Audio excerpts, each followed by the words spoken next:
ආයතනය රැකියා පුරප්පාඩනකුත් වෙලා තියෙනවා. ඉතින් ඒ ගැන සම්පූර්ණ විස්තර වලට දැනගන්න පුළුවන්. ඉතින් මම මුලින්ම යනවා knowledgejobs.com වෙබ්සයිට් එකට. එහෙම නැත්නම් Google එකේ ගිහලා සර්ච් එකක් දැම්මොත් knowledgejobs කියලා ඔයාලගේ වෙබ්සයිට් එක හොයාගන්න පුළුවන්. එහෙම නැත්නම් මම ඩිස්ක්‍රිප්ෂන් එකේ ලින්ක් එක දාලා තියෙනවා. ඒක ආවොත් බලා ගන්න පුළුවන්. මේ විදිහට රැකියා තනතුරු තියෙනවා.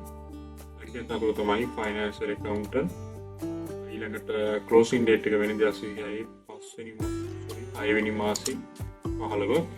ඉතින් alright ඉතින් මෙතන තියෙනවා මේ closing date එක වෙනදා 6 වෙනි මාසේ 15. සම්පූර්ණ විස්තර මෙතන ඉතින් ආරවට් ලබා ගන්න පුළුවන්. මෙතන තියෙනවා අට තියෙන උසස්කම් මොනවද මේ ජොබ් එකට apply කරන්න නම්.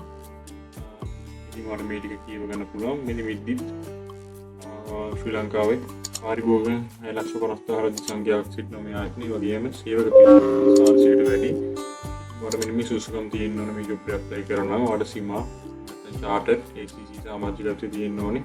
නැත්නම් ඔයා මේ BCom degree එකක් එහෙම නැත්නම් management degree එකක් තියෙන UGC approved මේ වගේ part qualifications තියෙනවා නම් ඔයාලගේ CV එක මෙන්න මේ address එකට Mr. Rose එවන්න. මෙතන තියෙන address එක අතිරේක සමාජිකාරී මානව සම්පත් පරිපාලන විදුලි පුත්කේ සමාගම ගාලු පරපුරම තුන. මෙතන අයිදුම් කර තනතුර අයිදුම් පතේ හා ලියුම්කාරී වම්පස කෙළවරේ පැහැදිලි සඳහන් කරන්න කියලා තියෙනවා. ඔයාලට අවශ්‍ය සුසුකම් තියෙනවා මේ තනතුරට apply කරන්න. අනිවාර්යයෙන්ම අයිදුම් කරන්න. මොකද රැකියාව වැටුපක් ගන්න පුළුවන් කියලා තමයි මේ පුත්කේ සමාගමේ රැකියාව පුරප්පාඩු කියන්නේ.